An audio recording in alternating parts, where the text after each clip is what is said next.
Hai semua dan selamat datang.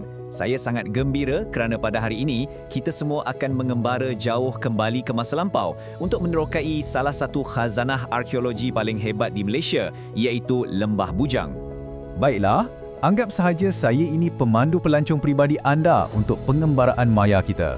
Semua sudah bersedia? Kalau sudah, jom kita mulakan perjalanan yang pastinya penuh dengan penemuan yang menakjubkan ini. Okey, sebelum kita sampai ke destinasi utama kita, apa kata kita fahamkan dahulu konsep pengembaraan kita hari ini? Pernah dengar tidak apa itu arkeopelancongan? Senang cerita, arkeopelancongan ini bukanlah sekadar lawatan biasa. Ia sebenarnya satu pengembaraan ilmu di mana kita melawat tapak-tapak bersejarah untuk betul-betul memahami bagaimana kehidupan masyarakat pada zaman dahulu, semuanya berdasarkan bukti-bukti arkeologi yang telah mereka tinggalkan.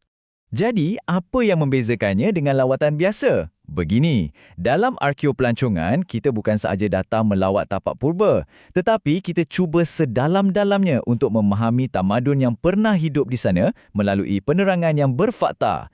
Dan yang paling penting, ia mengajar kita tentang betapa besarnya tanggungjawab kita untuk memelihara warisan ini untuk generasi akan datang. Nah, sekarang kita semua sudah faham konsepnya. Ayuh kita teruskan perjalanan ke destinasi kita. Selamat datang ke Lembah Bujang, sebuah pusat tamadun purba yang pernah sangat gah dan gemilang. Anda mungkin tertanya-tanya, mengapa Lembah Bujang ini begitu istimewa? Sebabnya, ia bukan sekadar tapak bersejarah biasa, tetapi ia adalah tapak arkeologi yang paling penting di Malaysia. Cuba bayangkan, tamadun di sini telah wujud lebih 1,500 tahun dahulu. Ini menjadikannya salah satu tamadun yang tertua di seluruh rantau Asia Tenggara. Hebat bukan? Mari kita lihat seimbas lalu garis masa kegemilangannya. Seawal abad ketiga Masihi lagi, Lembah Bujang sudah pun menjadi sebuah pelabuhan antarabangsa yang sangat sibuk. Zaman kemuncaknya adalah sekitar abad ke-8, di mana pengaruh Hindu-Buddha sangat kuat di sini, sebelum aktivitinya mula perlahan menjelang abad ke-12. Cuba lihat betapa hebatnya Lembah Bujang pada zaman dahulu. Ia menjadi tumpuan para pedagang dari seluruh pelosok dunia. Kapal-kapal dagang dari China, India, Tanah Arab dan seluruh kepulauan Nusantara semuanya berlabuh di sini untuk berniaga. Ini jelas menunjukkan bahawa Lembah Bujang adalah sebuah hub perdagangan antarabangsa yang sangat penting pada masa itu. Sekarang, inilah bahagian yang paling kita nanti-nantikan. Ayuh kita melangkah masuk ke tapak-tapak purba ini dan lihat sendiri dengan mata kepala kita rahsia-rahsia yang tersimpan di dalamnya. Perhentian pertama kita ialah Muzium Arkeologi Lembah Bujang. Di sinilah tempatnya di mana semua bukti-bukti sejarah dikumpulkan dan dipamerkan dengan teliti.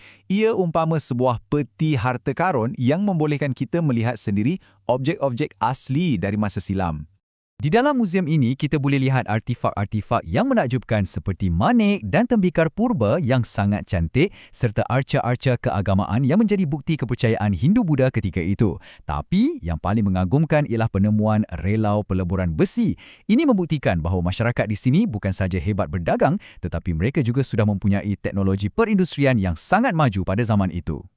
Dan bukan itu sahaja. Di seluruh kawasan Lembah Bujang, para ahli arkeologi telah berjaya menemui lebih daripada 50 buah struktur candi purba.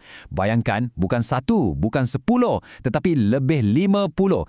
Ini adalah bukti yang sangat kukuh bahawa Lembah Bujang bukan sahaja sebuah pelabuhan yang sibuk, tetapi juga sebuah pusat keagamaan yang sangat penting di rantau ini. Mari kita lihat salah satu contoh candi yang paling terkenal iaitu Candi Bukit Batu Pahat. Struktur sebeginilah yang digunakan sebagai tempat beribadat oleh masyarakat beragama Hindu-Buddha pada zaman dahulu.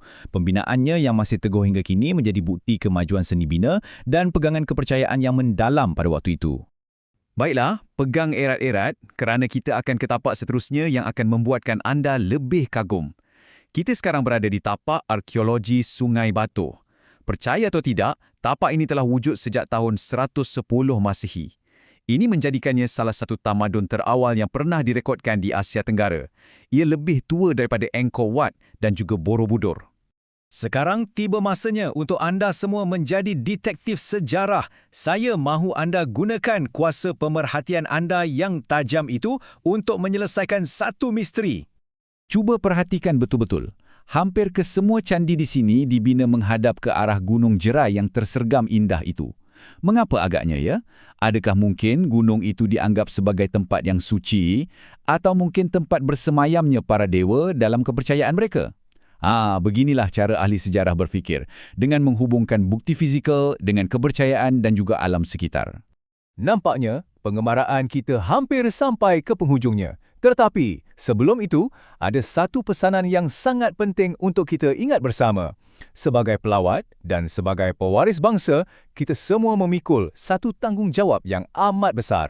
Apabila kita melawat tapak warisan seperti ini, ada etika yang perlu kita patuhi. Ingat 3 perkara mudah ini. Pertama, hormatilah setiap inci tapak ini sebagai khazanah negara kita. Kedua, jangan sesekali menyentuh artifak kerana ia sangat rapuh dan sensitif. Dan ketiga, pastikan kita sentiasa menjaga kebersihan. Ingat, tugas kita bersama adalah untuk melindungi warisan ini. Sebagai kesimpulannya, pengalaman kita pada hari ini adalah jauh lebih bermakna daripada sekadar berjalan-jalan. Ia merupakan satu sesi pembelajaran sejarah yang otentik yang menghubungkan kita secara langsung dengan akar umbit tamadun awal Malaysia. Kita bukan lagi membaca buku teks, tetapi kita telah melihat sendiri bukti-bukti kewujudan mereka.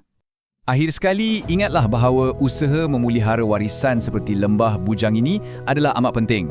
Ia bukan sekadar tentang menjaga batu-batu lama, tetapi ia sebenarnya adalah tentang menjaga dan menghargai asal-usul kita, iaitu identiti kebangsaan kita sendiri. Sebelum saya mengakhiri lawatan kita, saya ingin tinggalkan anda semua dengan satu soalan.